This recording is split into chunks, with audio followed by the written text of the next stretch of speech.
Hello, welcome to Michelle Sews Again. I'm Michelle. It's Friday, so you know what that means. It's another hashtag Friday Sews. If you want to hear what I've been making, what I have coming up, and a little bit about life, then please stay tuned.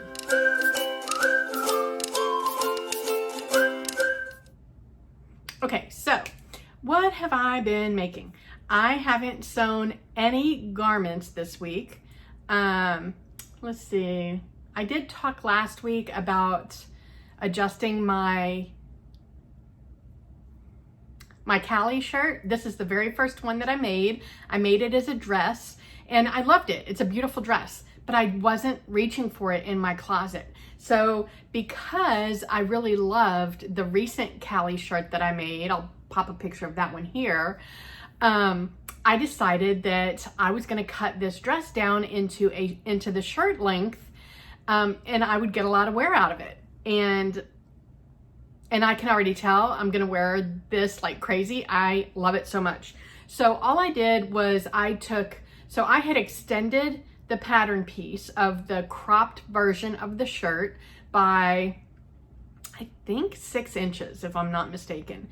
And I just used that pattern piece because I traced it, and I ironed my dress really well so that everything laid super flat, and I laid my pattern piece on top and just traced out the hem on the front and the back. And instead of doing the hem facing, which is what the cropped version takes, I ended up using bias tape to hem it with, because I had a nice chunk of skirt left and I really kind of want to use that in something else. I don't know what yet, but I didn't want to use that up for hem facing that nobody was going to see anyway. So let me see if I can show you this without flashing you. So I just took a bias tape that I had in my stash. You know, I don't have any solids. And that worked out really well. It goes around the curve, because it's a curved hem, so it goes around the curved hem super easy, and I just love that type of a finish. And I gotta tell you, I'm super happy with my new Kalle shirt.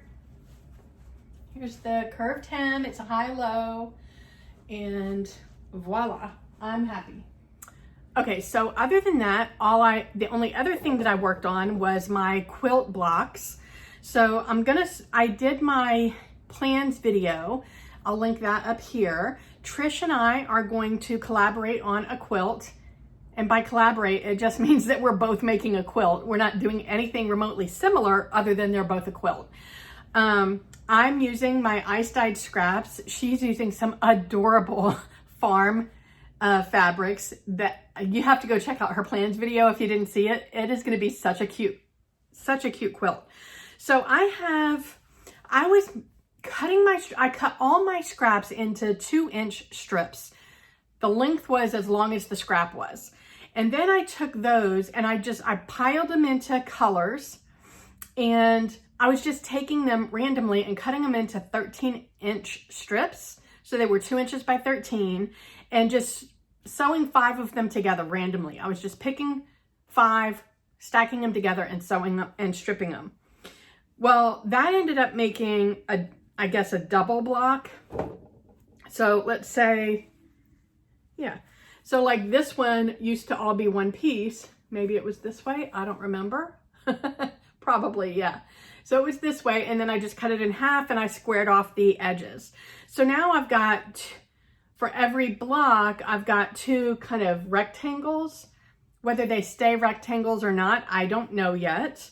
But because of that, because I cut them in half, I have 30 blocks. So I made 9 of the bigger blocks last Thursday night when I was on my Zoom call with my sew sisters. And then over the weekend, I made 6 more blocks. So after I cut all those in half is when I ended up with 30. So I have, like, they're just random, y'all. There's some that I love more than others. They're not all the same size. So I'm not sure how it's all gonna go together, but I know it's gonna be fabulous. So yeah, so lots and lots of quilt blocks. I've gotten a lot of really great tips from you guys. So when I was talking in my plans video about adding a border, what I actually meant apparently was sashing. Maybe both, I'm not sure. But what I'm thinking I'm gonna do, and I'm not 100% set on this, but when I laid my blocks out on the floor, because my plans are to do them like alternating directions, I felt like it all just kind of blended together, and I really want to make the ice dye the star. So I think I'm going to put strips in between every block, whether that's a solid or a stripe or a polka dot, I don't know. Some people have said the solid would help this stand out better. I don't know. I think a nice stripe could look really good. So I'm going to somebody had actually mentioned that when she's laying out her quilts and trying to decide on a border or sashing, that she lays her blocks on top of a lot of different pieces of fabric and she auditions the fabric. I love that idea. So I'm definitely going to do that, but I have a long ways to go. The other suggestions that I've gotten, both from Andra Makes, and Izzy from Dizzy Quilts and Sews, I'll link their channels all below. They are both very experienced quilters. So I am going to take what they say wholeheartedly.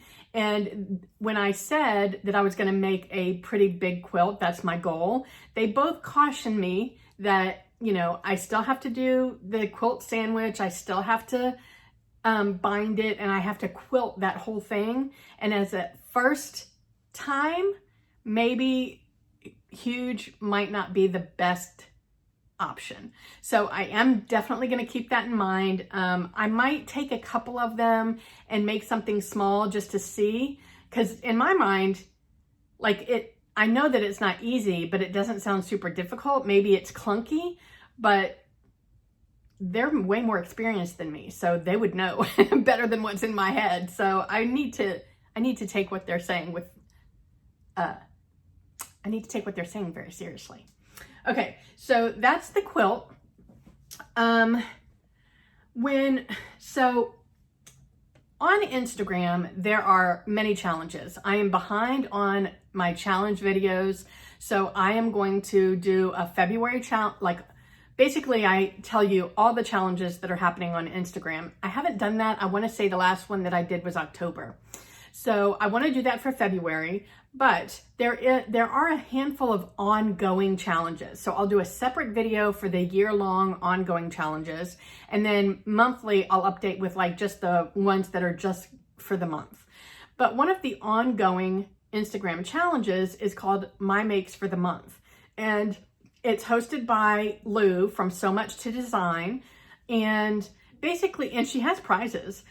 She just asks you on the last day of a month, of a calendar month, to post a one-page grid with all of your makes. So you can use an app like Layout or something similar that lets you do kind of a collage. I think Pic Collage is another one, where you can take all of your photographs and put them all on one collage, and then post that one collage to your Instagram. You don't have to give more detail than that, other than the hashtag My Makes for the Month. I like to put what the pattern is, what fabric I used, if that's available. And when I did that, so I haven't done that in ages, and I love it because as you're scrolling through at the end of the year, you can scroll through your Instagram and you know everything that you've made. Now I'm keeping a journal, so I've got it in two places, but I do like that comprehensive view. The thing that stood out to me when I did mine this month was how one note, maybe, my color palette was. Now they're all bright and multicolored, but the primary color was very hot pink, which I love, and I'm gonna wear every one of those things. The other thing I want to say about my makes for January, and I'll probably do a January roundup, the other thing I'll say is I had a lot of hits. My ratio of dislike to likes was very low, and that's unusual. I almost always have something about a pattern that I've made that I don't love. And out of the ones that I made 10 things. One was a bowl cozy, so, that's different, but out of the 9 garments that I've made, I really only didn't like one of them. That's a huge positive ratio for me. But with the color note, what I've decided is that my next blouse or top that I'm gonna make it in a different color. So I'm thinking either blue or green. Right now, what I'm kind of leaning towards is using this double gauze that I got from Joann. I got 2 pieces, this one and a plum color. And I used the plum one for the peppermint loungewear set that I made in collaboration with Christine from Christine Sews a Lot for Sew Purple to End ALZ. I'll link to that video up here. This gauze, you guys, from Joann's, I have to say, I don't particularly think they have the most fabulous selection of apparel fabric. They just don't, and that's a fact. They have a fantastic selection of quilting fabric, although that's also subjective because quality-wise, it may not be quite as good as what you're going to get in a quilt shop. But from an apparel fabric standpoint, not the biggest selection and not the best quality, and veering on too expensive for what it is. But I do love this gauze. It is so squishy. It's one of my favorite fabrics just from a quality standpoint that I've ever bought from Joann's. So I've got this gorgeous color. And unfortunately, when I washed it with the plum, I don't know where it is. Yeah, here. I did get some bleeding on here, so hopefully it's just that one spot and I can avoid that. If not, then maybe I can do some kind of a dip dye or something. I don't know. I'll figure it out. But I'm going to use this, and I'm going to make the Fiber Mood Norma. I think that that would be a great shirt to use double gauze on. And this isn't precious fabric, so if it doesn't work, I won't be devastated. But I do hope it works because I think this is really pretty. I think it's a great color for me. And I think it'll be nice and cozy, and it'll break me out of my pink coma. Okay. So that's on my short-term to-do list.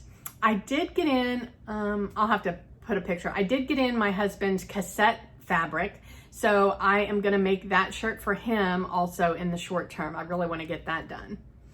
And the other thing that I've done, and I'm gonna post a video on this one, I made some more resin buttons.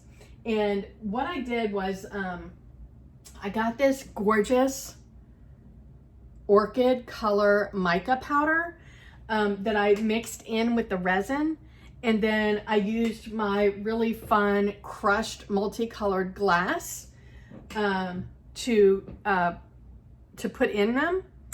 And I don't know if you can see, I think they've come out great. Now they're not finished curing. I did pop them out of the molds. They're still a little bit flexible, so they do need another 24 hours to fully cure and get firm. But oh my God, I'm gonna love these. They are so beautiful. Love them. But I'm gonna do a quick video on how I made them. You guys, it's really so easy. It's really so easy. So I'll be giving away the secret soon. And let's see, a little bit about life. So I'm gonna go and check on the house tomorrow. We did get notice that it looks like the drywall will be going up. I'm hoping it might be up by the time I drive up there tomorrow. So while I'm in the area, I'm gonna have lunch with Jen and Carmen. So Jen from Today in Jen's Sewing Room and Carmen from Carmen Salome. And I'm excited about seeing them again. I just love those ladies so much. And the other thing is we've been taking Hercules to doggy daycare. He really loves playing with other puppies. We don't have that opportunity a whole lot where we live. We do have a dog park that's near us, and we were going every Saturday, and he absolutely loves it. And they've got it separated where there's a small dog side and a big dog side. This dog's not afraid of anything, so he loves the big dogs, but we're just not sure that the big dogs won't eat him up. So we play on the small dog side, and it's a park where we know like the people clean up after themselves. We don't have to worry about messes. The dogs all so far have been well behaved. There's not been any aggression or anything. It's just been a really nice experience, and we've met some really great people while we were there. But Hercules got neutered a couple of weeks ago, so we hadn't been able to take him there for the last few weeks. And then, so this week, now he's been cleared from his surgery, so he is good to go back out in the wild. And we've been wanting to take him to doggy daycare, but they require that he be neutered. So we started taking him this week. We dropped him off for a couple of hours, a couple of days this week, and he comes out of there just the happiest dog. He loves it so much. So that's where he is right now. I took him for a few hours when I got off of work, and I'm going to take him again tomorrow when I go and check on the house and have lunch with the ladies. So I feel guilty dropping him off, but he loves it, so I shouldn't feel guilty. He loves it. I'm going to take a quick break and go run an errand, and then I have a surprise to share with you when I come back. So I'm back from my errand. Surprise! I got my hair done. I love it. I went copper. I have never been copper. I've had reddish hair before, but never copper. And I'm loving it. I just was ready for something different. I've been blondish, some shade of blonde for 10 years. I used to change my hair color like every couple of years, and I hadn't done it in a long time. So I'm happy with it. And it's going to take a minute to get used to it, to seeing it in the mirror, but I'm happy. So I just wanted to share that with y'all. I am filming in my living room because little bit's not feeling well. Hopefully he's gonna perk back up, but this is unusual for him at this time of night. Usually he's got the zoomies, or he's, you know, turned into Cujo or something, but he's been like this. So I took him to doggy daycare while I was getting my hair done. Oh, look at that.